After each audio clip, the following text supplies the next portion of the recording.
Barrel rolls is the reporter thrown into the secretive world of the Forex Super Model, where nothing is as it seems. Beware the techno-monk, and steer clear of Professor Code and his two assistants. Give the senior trader a wide berth, and don't expect any sense from the risk manager.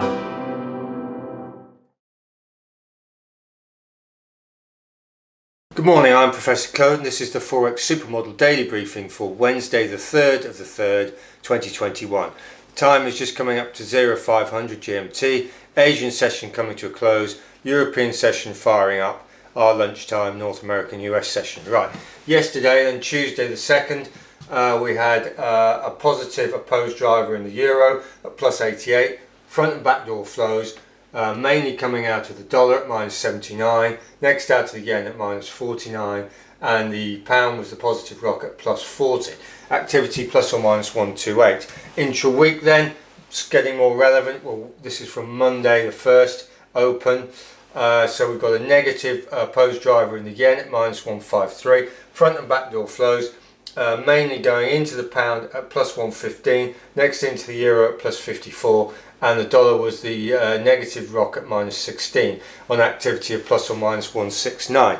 Finally then, intraday, this is what's been happening so far in the Asian session to about 15 minutes ago. We've got a negative opposed driver in the yen at minus 59, front and back door flows mainly going into the pound at plus 52, into the dollar at plus 12, and the euro is the negative rock at minus 5, activity plus or minus 64. What's going to knock this about then? Well, if you look at today, then we've what have we got? We've actually had the AUD GDP, which for the fourth quarter, which came in at plus 3.1. The third quarter was also strong at plus 3.4, but the year on year is still slightly negative at minus 1.1%. But these are the best figures for quite some time. We've not had plus 3% growth in the AUD, 2 consecutive quarters for about 60 years. So it's looking, and if you look at our data cycle video for last week, you can see that the AUD data cycle is showing significant signs on the up.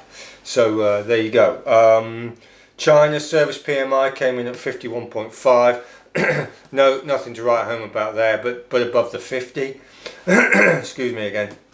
ADP coming out today, which as we know is not a very good indicator, but it's a precursor to NFP on Friday. US service PMI coming out today. Right. Tomorrow, Thursday, AUD trade balance. So that will be interesting to see if that augments these good figures. Euro retail sales, Fed Chair Powell's speech later on, basically UK evening time. And Friday we got NFP. Right, so let's have a look what's been going on in the basically the wider market and the other asset flows. So let's have a look. Let's just make some space.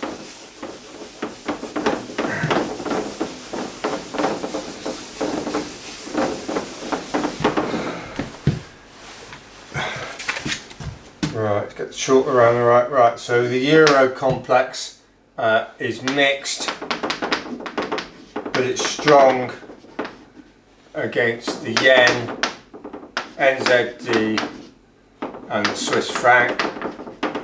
The yen is weak across the board. The Swiss franc, sorry, the pound. The pound is strong except against the AUD. The Swiss franc is weak except against the yen. The CAD is strong except against the pound and the AUD. The AUD is strong except against the pound. And the NZD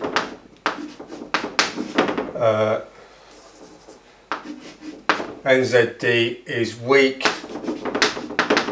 except against the yen and the Swiss, which are weaker, and the dollar is mixed. It's strong against the yen, the Swiss, the euro and the NZD, and it's weak against the CAD, pound and AUD. Right, so what can we see then? We've got yen weakness again,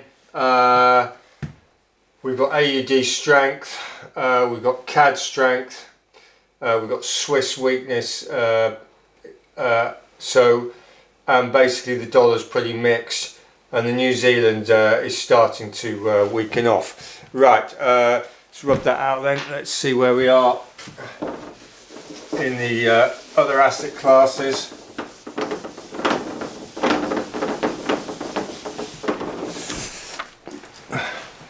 Right, dollar index is about half, 0.5, so it's recovered about half. Gold is still pretty down, but it's had a very slight perk up. Oil has basically come off its highs, it's about 0.3 off its highs. In order of equities, S&P, Wall Street and the tech. So S&P being the strongest, Wall Street next, the Dow, and tech, Nasdaq the weakest. US 10-year, US 10-year is operating at about half marks now. So the price fell, yields rose, and they've recovered about halfway now. And the Bund, which is the German equivalent, is in yield terms is stronger, about 0.33. So what I was saying is that the euro longer term bonds are stronger in yield terms than the US 10-year. Copper, right, okay, so we had about five pumps up, and then we had the initial it came off down to there. The second one, that was the fall last week, and it's now back up to about the fourth level. So it's one back from its top. Right. Let's just finally round up then. What we had to say, we're trading short the New Zealand dollar. What we're doing then, so we've got AUD, NZD, we're long, Euro, NZD, we're long, pound, NZD, we're long, and NZD CAD, we're short. Right, we're 3 times long the AUD NZD, 1 times these, and 2 times the NZD CAD. We had to make some slight adjustments to the euro and the pound NZD because they were going bent yesterday. We just halved the positions, and then ultimately we've added an extra trade in the AUD NZD. This is where we think that at the moment you should put your focus. This one is in positive at the moment, whereas these are negative. We're operating at about minus 270 points overall, with what we got, 7 trades, but we think we're going to be fine with these. So and if you take a look at our Forex complex full positioning video we put out yesterday, that gives an explanation of why we're confident on these trades. So hope that was useful. See you tomorrow for the briefing. Thank you very much.